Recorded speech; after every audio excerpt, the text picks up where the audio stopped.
Hello दोस्तों, मैं आदर्श एक बार फिर से स्वागत करता हूं आपके अपने चैनल दोस्ती क्लासेस पर। और जैसा कि आप सभी जानते हैं कि आज 15 अगस्त है, जिसे हम इंडिपेंडेंस डे के नाम से जानते हैं। आप सभी को आज के दिन की बहुत बहुत हार्दिक शुभकामनाएं।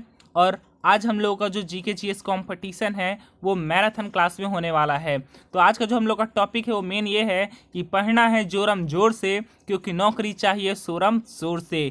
हम पढ़ाई तो करते हैं दोस्तों, देखिए पढ़ता हर बच्चा है, लेकिन सक्सेस वही होता है जो पूरे परिश्रम और लगन से पढ़ाई करता है। ठीक, तो आप लोग भी अच्छे से पढ़ाई कीजिए। ये 15 अगस्त के दिन मैं आप सभी को यही शुभकामनाएं देता हूं कि आप लोग आज से अपना एक नया दिन स्टार्ट कीजिए और मन लगा के पढ़ाई कीजिए। तो ये हम लोग का पार्ट स्टार्ट होने जा रहा है। तो चलिए आपके सामने आपको मैं पहला क्वेश्चन आपकी स्क्रीन पे देता हूँ। और आपका पहला क्वेश्चन है, भारत का सर्वोच्च वीरता सम्मान कौन सा है? आपके ऑप्शंस हैं भारत रत्न, परमवीर चक्र, शौर्य चक्र या फिर महावीर चक्र। जल्दी से अपने आंसर्स कमेंट कीजिए। अगर आपसे कोई आंसर्स नहीं बन रहा हो फिर भी उसे कमेंट कीजिए, ताकि मैं आपके आंसर्स को सही कर सकूं और जिससे कि वो चीज़ आपके माइंड में अच्छे से सेट हो जाए। क्योंकि आप सभी जानते हैं कि जो आंसर हम सही करते हैं उसके गलत होने के तो चांस होते हैं, लेकिन जो आंसर गलत दे दिए फिर उसके गलत होने के चांस बिल्कुल नहीं होते, मतलब कि दोबारा गलत होने के।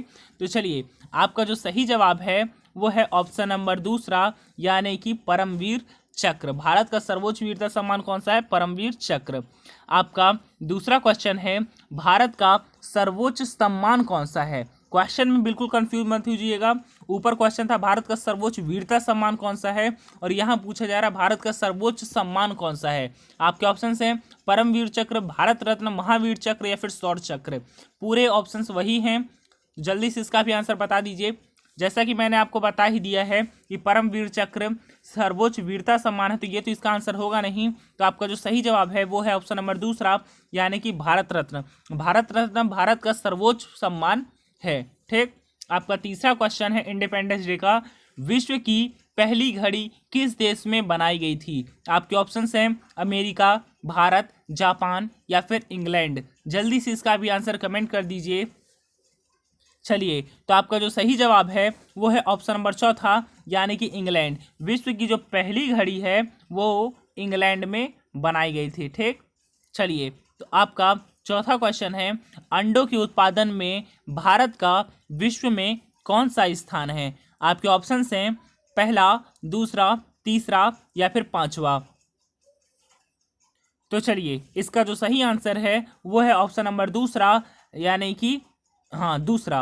अंडों के उत्पादन में भारत का दूसरा स्थान है पूरे विश्व में। क्योंकि आप जानते हैं कि भारत में जो हमारे मुर्गा भाईजान लोग हैं, मतलब कि जो मुर्गा हैं उनकी संख्या बहुत ज़्यादा है। जाहिर से बात है कि जब मुर्गा ज़्यादा है तो अंडे भी ज़्यादा होंगे। ठीक, आपका पांचवा क्वेश्चन है, सौर मंडल का सबसे हल्का ग्रह कौन सा है? मोस्ट आईएमपी क्वेश्चन है, अग्निवीर सीएसएल के लिए बहुत ज़्यादा जरूरी।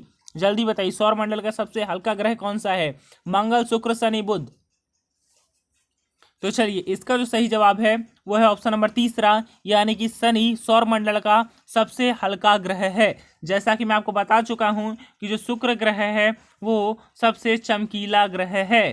ठीक, और इसी को पृथ्वी की जुड़वा सिस्टर यानी कि बहन भी कहा जाता है। ठीक, आपका छठा क्वेश्चन है, ऐसा कौन सा पदार्थ है जो कभी खराब नहीं होता? आपके ऑप्शंस हैं शहद, गेहूं, चावल या फिर पानी। जल्दी से इसका भी आंसर बता दीजिए। तो इसका जो सही जवाब है वो है ऑप्शन नंबर पहला, यानी कि शहद। शहद ऐसा पदार्थ है जो कभी भी खराब नहीं होता। आपका सातवां क्वेश्चन है, बुर्ज खलीफा को बनाने में कितने वर्ष का समय लगा था? एक चीज़ याद रखिएगा, पूरा कंफर्म नहीं है। बुर्ज खलीफा को बनाने में लगभग कितना समय लगा था? जल्दी से बताइए, लगभग में कितने वर्ष का समय लगा था बुर्ज खलीफा को तैयार करने में? तो चलिए, आपका जो सही जवाब है वो है ऑप्शन नंबर पहला, यानी कि 5 वर्ष का समय लगा था बुर्ज खलीफा को बनाने में। लेकिन ये सिर्फ लगभग था, ठीक, कंफर्म नहीं है। मतलब कि कंफर्म ही है, हो सकता है 1-2 महीने ज़्यादा लगे हो, 1-2 महीने कम लगे हो, लेकिन मेन हम लोग जो मेन मान लेते हैं उसको 5 साल मान लेते हैं। ठीक, आपका सातवां क्वेश्चन है, आज के इंडिपेंडेंस डे का तिरंगे पर अशोक चक्र किसने लगाया था? आपके ऑप्शन हैं महात्मा गांधी, भीमराव अंबेडकर, भगत सिंह या फिर इंदिरा गांधी। जल्दी से इसका भी आंसर बता दीजिए। तो चलिए आज का जो सही जवाब है, मतलब क्वेश्चन का जो सही जवाब है वो है ऑप्शन नंबर दूसरा, यानी कि डॉक्टर भीमराव अंबेडकर। इन्होंने ही तिरंगे पर अशोक चक्र लगाया था। कमेंट में ये जरूर बताइएगा कि अशोक चक्र में कुल कितनी तीलियां होती हैं। आपका 9वां क्वेश्चन है, भारत का स्वर्ग किसे कहा जाता है? इंडिया का स्वर्ग किसे कहा जाता है? कश्मीर, लद्दाख, केरल, गोवा। फटाक से इसका आंसर दीजिए तुरंत, बिना लेट किए हुए। जानते हैं कि अपनी क्लास मैराथन, इसलिए आपको ज़्यादा टाइम नहीं मिलने वाला है। चलिए, तो आपका जो सही जवाब है वो है ऑप्शन नंबर पहला, यानी कि कश्मीर। भारत का स्वर्ग जम्मू और कश्मीर को कहा जाता है। किसको कहा जाता है? जी सर, जम्मू और कश्मीर को कहा जाता है। आपका आज का 10वां क्वेश्चन है, ऐसा कौन सा जीव है जिसकी 5 आंखें होती हैं? बहुत बढ़िया, 2 आंखें से सीधे 5 आंखें। ये तो सीधे धोनी की जैसे छक्के चौके मारने लगे। जल्दी बताइए। मच्छर, चींटी, मधुमक्खी, तितली। बोलोगे सर मच्छर को काटते हुए देखा है, उसकी आंखें तो नहीं गिनी। गिनना भी नहीं, परेशान हो जाओगे, गिनेंगे नहीं। चलिए, आपका जो सही जवाब है वो ऑप्शन नंबर तीसरा, यानी कि मधुमक्खी। मधुमक्खी एक ऐसा जीव है, ऐसा कीट है जिसकी 5 आंखें होती है। देखा तो नहीं है सर, देख लेना कभी पकड़ के बच्चों, लेकिन संभल के, बहुत तेज होती है ये। चलिए, आपका जो 11वां क्वेश्चन है वो है, टिटनेस किस अंग को प्रभावित करता है? आपने घर में सुना होगा, दादी लोग, मम्मी लोग बोलती हैं लोहे को मत छुओ, हाथ कट गया तो टेटनस हो जाएगा। ठीक, तो आपका जो सही जवाब, ऑप्शन तो बोला है नहीं, सही जवाब बताने लगा। तो आपके ऑप्शन है आंत, फेफड़े, श्वसन तंत्र, तंत्रिका तंत्र। फटाक से इसका आंसर दीजिए। पहला आंत, दूसरा फेफड़े, तीसरा श्वसन तंत्र, चौथा तंत्रिका तंत्र। तो चलिए, आपका जो सही जवाब है वो है तंत्रिका तंत्र। तंत्रिका तंत्र, न्यूरॉन जो होता है ना, उसी को कहते हैं टेटनस, उसी को प्रभावित करता है। आपका 12वां क्वेश्चन है, हिंदी भाषा की लिपि क्या है? आपके ऑप्शन से गुरुमुखी, देवनागरी, अंग्रेजी, तमिल। आज के दिन जिसने इस क्वेश्चन का आंसर नहीं दिया वो फिर किसी क्वेश्चन का आंसर नहीं दे पाएगा मेरे हिसाब से, क्योंकि इतना इजी क्वेश्चन ये है, इसका आंसर तो बन ही जाना चाहिए दोस्तों। तो चलिए, आपका जो सही जवाब है वो है ऑप्शन नंबर दूसरा, यानी कि देवनागरी। हिंदी भाषा देवनागरी की लिपि है, सॉरी, हिंदी भाषा की देवनागरी लिपि है। आपका 13वां क्वेश्चन है, जलियांवाला बाग नरसंहार किस वर्ष घटित हुआ? जैसा कि आप सभी जानते हैं कि इंडिपेंडेंस डे स्पेशल क्लास हम लोग की चल रही है, मैराथन क्लास है, इंपॉर्टेंट क्वेश्चंस हैं। जल्दी से इसका आंसर बता दीजिए। जलियांवाला बाग नरसंहार किस वर्ष घटित हुआ? 1936, 1919, 1921, 1947। जल्दी से इसका आंसर बताइए मुझे। चलिए, तो मैं तो ज़्यादा टाइम नहीं देने वाला हूँ, आपके आंसर आने में थोड़ा लेट हो सकता है, लेकिन मेरा टाइम तो फिक्स है ना दोस्तों। आप भी जानते हैं कि 11:30 बजे में मुझे अभी दूसरी क्लास भी लेनी है, यानी कि अग्निवीर स्पेशल क्लास की। हाँ, और एक चीज़ मैं बताना भूल गया कि अभी तक आपने चैनल को सब्सक्राइब नहीं किया तो प्लीज़ चैनल को सब्सक्राइब कर लें। इस चैनल पर आपको अग्निवीर जीडी की स्पेशल क्लास दी जाती है। ठीक 9 बजे आपकी जीके की क्लास होती है, और हफ्ते में 3 बार आपकी मज़ेदार जीके सवाल भी पूछे जाते हैं। चलिए, तो आपका 14वां क्वेश्चन है, किसने कहा था तुम मुझे खून दो मैं तुम्हें आज़ादी दूंगा? इसका आंसर सभी को मालूम होगा, भले कोई कमेंट करे या ना करे, लाइक जरूर कर देना इस क्वेश्चन पर, क्योंकि आज़ादी के दिन का क्वेश्चन है। जल्दी से, किसने कहा था तुम मुझे खून दो मैं तुम्हें आज़ादी दूंगा? जवाहरलाल नेहरू, महात्मा गांधी, सुभाष चंद्र बोस, चंद्रशेखर आजाद। जल्दी से बताइए। चलिए, तो आपको जो सही जवाब है वो है ऑप्शन नंबर तीसरा, यानी कि सुभाष चंद्र बोस। सुभाष चंद्र बोस ने कहा था तुम मुझे खून दो मैं तुम्हें आज़ादी दूंगा। ठीक, चलिए, तो आपका 15वां क्वेश्चन है, कोणार्क मंदिर का निर्माण किसने करवाया था? कोणार्क मंदिर का निर्माण किसने करवाया था? आपके ऑप्शन हैं राजा कुलोसुंगा, नरसिंहदेव प्रथम, विष्णुगोपा, महिपाल। जल्दी से बताइए। चलिए, तो इसका जो सही जवाब है वो है ऑप्शन नंबर दूसरा, यानी कि नरसिंहदेव प्रथम। ठीक, आपका 16वां क्वेश्चन है, निम्नलिखित में से कौन सा एक मृत व्यक्ति का स्मारक नहीं है? जल्दी से इसका आंसर बताइए। आपके ऑप्शंस हैं बीबी का मकबरा, ताजमहल, चार मीनार या फिर इत्माद उद दौला। जल्दी से बताइए, मृत व्यक्ति का स्मारक क्या नहीं है इसमें से? वो है भारत की सबसे बड़ी मीनार, यानी कि नहीं, भारत की सबसे बड़ी कुतुब मीनार है। चार मीनार कहाँ है? जल्दी से इसका आंसर कमेंट कीजिए। चलिए, तो कमेंट आप लोग नहीं किए, लेकिन मैं बता देता हूँ, चार मीनार आपके कहाँ है। जी सर, मालूम था, क्यों बता रहे हैं, हम तो बता ही रहे थे भाई, तुम्हारे बताने में टाइम लगता और मुझे इसका आंसर सबको देना था। ठीक, हैदराबाद कहाँ है? हैदराबाद। चार मीनार कहाँ है? हैदराबाद। ठीक। और मृत व्यक्ति का स्मारक क्या भी नहीं है, इस चार मीनार नहीं है। ठीक। चलिए, तो आपका आज का 17वां और मोस्ट इंपॉर्टेंट क्वेश्चन है, सम्राट अशोक किसके उत्तराधिकारी थे? आपके ऑप्शंस हैं चंद्रगुप्त मौर्य, बिंदुसार, सुसीम या फिर दशरथ। जल्दी से इसका आंसर बता दीजिए। सम्राट अशोक किसके उत्तराधिकारी थे? तो आपका जो सही जवाब है वो है ऑप्शन नंबर दूसरा, यानी कि बिंदुसार। बिंदुसार सम्राट अशोक के पिता थे, यानी कि सम्राट अशोक बिंदुसार के उत्तराधिकारी थे। ठीक। आपका 18वां क्वेश्चन है, महाराणा प्रताप के घोड़े का क्या नाम था? जल्दी से इसका आंसर बताइए। बुलबुल, बादल, चेतक, हैग्रीव। जल्दी से बताइए। इतना आसान क्वेश्चन आप लोग नहीं बता रहे हैं, कम से कम एक लाइक जरूर कर दीजिएगा वीडियो के। आपके लाइक से हमको बहुत ज़्यादा मोटिवेशन मिलता है और हम वीडियो बनाने के लिए और भी ज़्यादा उत्साहित होते हैं। ठीक। तो चलिए, आपका जो सही जवाब है वो है ऑप्शन नंबर तीसरा, यानी कि चेतक महाराणा प्रताप के घोड़े का नाम था। ठीक। आपका 19वां क्वेश्चन है, रोलेट एक्ट को किस वर्ष में पारित किया गया है? क्वेश्चन में मिस्टेक है। रोलेट एक्ट को किस वर्ष पारित किया गया? जल्दी से इसका आंसर दीजिए। आपके ऑप्शंस हैं 1990, 1980, 1914, 1941। रोलेट एक्ट को किस वर्ष पारित किया गया? तो आपका जो सही जवाब है वो है ऑप्शन नंबर पहला, यानी कि 1919, 1919 में रोलेट एक्ट को पारित किया गया था।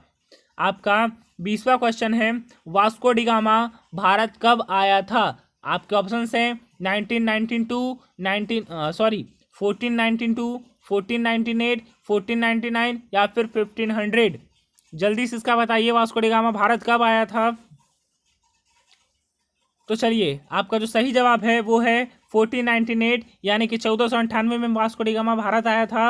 और आपसे पूछा जाता है कि वास्को डी गामा कहाँ का रहने वाला था? ये भाई पुर्तगाल का था। कहाँ का था? पुर्तगाल का था। और सब लोग बोलते हैं कि वास्को डी गामा ने नहीं भारत की खोज की थी, जो कि बिल्कुल गलत है। वास्को डी गामा ने भारत की खोज नहीं की थी, क्योंकि भारत की खोज तब की जाती जब वहाँ मतलब विश्व में भारत होता है नहीं, लेकिन भारत था। वास्को डी गामा ने क्या किया था? भारत में समुद्री मार्ग की खोज की थी। ठीक। जिससे कि भारत तक पहुंचा जा सके। चलिए, ठीक, समझ गए इतना आप सब। चलिए, आपका 21वां क्वेश्चन है, बौद्ध गुफाओं के लिए प्रसिद्ध कार्लेम किस राज्य में स्थित है? जल्दी बताइए। बौद्ध गुफाओं के लिए प्रसिद्ध कार्ले किस राज्य में स्थित है? आपके ऑप्शन है उत्तर प्रदेश, महाराष्ट्र, मध्य प्रदेश, उत्तराखंड। तो चलिए, जो बौद्ध गुफाएं हैं वो अपनी कहाँ हैं? वो है महाराष्ट्र में। ठीक। और आपसे एक और क्वेश्चन, कौन सा? कुछ बोल रहा था मैं, शायद क्वेश्चन ही भूल गया दोस्तों। चलिए, मैं बाद में बताऊंगा आपको। ठीक। चलिए, तो आपका जो 22वां क्वेश्चन है, स्वतंत्र भारत का प्रथम गवर्नर जनरल कौन था? मेरे हिस्ट्री के दोस्त इसको आसानी से बता देंगे, क्योंकि इसमें प्रथम की बात की गई है। और जहाँ पे प्रथम आया वहाँ पर तो दोस्त अच्छे से ही जानते हैं सब कुछ। स्वतंत्र भारत का प्रथम गवर्नर जनरल कौन थे? आपके ऑप्शन है राजा जी, Lord Mountbatten, Rajendra Prasad, Lord Wavell. जल्दी से इसका आंसर बताइए। तो चलिए, आपका जो सही जवाब है वो है ऑप्शन नंबर दूसरा, यानी कि लॉर्ड माउंटबेटन भारत के स्वतंत्र भारत के प्रथम गवर्नर जनरल थे। यहाँ पर एक क्वेश्चन याद रखिएगा, यहाँ पर स्वतंत्र भारत लिखा गया है। ठीक। यानी कि स्वतंत्र भारत के ही लॉर्ड माउंटबेटन थे। ठीक ना। आपका 23वां क्वेश्चन है, गौतम बुद्ध को ज्ञान कहाँ पर प्राप्त हुआ था? जिन भी भाइयों ने मेरी अग्निवीर स्पेशल क्लास की सीरीज देखी होगी उनको इसका आंसर जरूर मालूम होगा कि गौतम बुद्ध को ज्ञान कहाँ प्राप्त हुआ था। आपके ऑप्शंस हैं बोध गया, अमरनाथ, कुशीनगर या फिर लुम्बिनी। जल्दी से बता दीजिए। तो चलिए, इसका जो सही जवाब है वो है ऑप्शन नंबर पहला, यानी कि बोध गया। गौतम बुद्ध को ज्ञान बोध गया में प्राप्त हुआ था। आपका 24वां क्वेश्चन है, चाणक्य का एक अन्य नाम क्या था? आपके ऑप्शंस हैं देववर्मन, विष्णुगुप्त, रामगुप्त या फिर ब्रिजेश्वर। जल्दी से इसका आंसर कमेंट कीजिए। तो चलिए, आपका जो सही जवाब है वो है ऑप्शन नंबर दूसरा, यानी कि विष्णुगुप्त। चाणक्य का एक और नाम क्या था? विष्णुगुप्त था। ठीक। आपका 25वां क्वेश्चन है, ब्रह्म समाज के संस्थापक कौन थे? जल्दी से इसका आंसर बता दीजिए। ब्रह्म समाज के संस्थापक कौन थे? आपके ऑप्शन हैं राजा राम मोहन राय, दयानंद सरस्वती, महात्मा गांधी या फिर लोकमान्य तिलक। जल्दी से बता दीजिए दोस्तों। तो आपका जो सही जवाब है वो है ऑप्शन नंबर पहला, यानी कि राजा राम मोहन राय ब्रह्म समाज के संस्थापक थे। दोस्तों अगर आपने अभी तक वीडियो को लाइक नहीं किया तो प्लीज़ लाइक कर दीजिए, चैनल को सब्सक्राइब करके बेल आइकन के बटन को प्रेस कर दीजिए, जिससे आने वाली सारी वीडियो की नोटिफिकेशन आप तक पहुंच सके। चलिए, तो आपका 26वां क्वेश्चन है, हिंदी भाषा का पहला समाचार पत्र कौन सा था? आपके ऑप्शंस हैं बंगाल गजट, उद्दंड मानदंड, हिंदुस्तान समाचार पत्र या फिर समाचार पत्रिका। जल्दी बताइए, हिंदी भाषा का पहला समाचार पत्र कौन सा था? चलिए, मैं इसका आंसर बता दूं? नहीं, इसका आंसर मैं नहीं बताऊंगा, इसका आंसर आप लोग कमेंट में मुझको बताइएगा, क्योंकि एक क्वेश्चन तो होमवर्क रहना चाहिए ना मेरे दोस्त। चलिए ठीक, लेकिन सोच रहा हूँ बता ही दूं। चलिए, तो आपका जो सही जवाब है वो है ऑप्शन नंबर दूसरा, यानी कि उद्दंड मार्तंड। ठीक, उद्दंड मार्तंड हिंदी भाषा का पहला क्या था? समाचार पत्र था। समझ गए? चलिए, तो ऐसे करके हमारे यहाँ 26 क्वेश्चन पूरे होते हैं। 75 क्वेश्चन की मैराथन क्लास थी, लेकिन ये सिर्फ इसको हम लोग किस में रखेंगे, ये 26 क्वेश्चन जो थे इसको हम लोग पार्ट 1 में रखते हैं। इसके बाद भी हम लेकर आएंगे आपके लिए बचे हुए क्वेश्चन। अगर आपने ये वीडियो यहाँ तक पूरी देखी है तो प्लीज़ वीडियो को लाइक कर दीजिएगा, क्योंकि जैसा कि आप सभी जानते हैं वीडियो को बनाने में, क्वेश्चन ढूंढने में बहुत ही ज़्यादा मेहनत लगती है। ठीक ना? चलिए, तो हम कल फिर मिलेंगे इसी का मतलब इसी के सेकंड पार्ट के साथ। तब तक के लिए धन्यवाद, bye bye and the happy Independence Day. Thank you.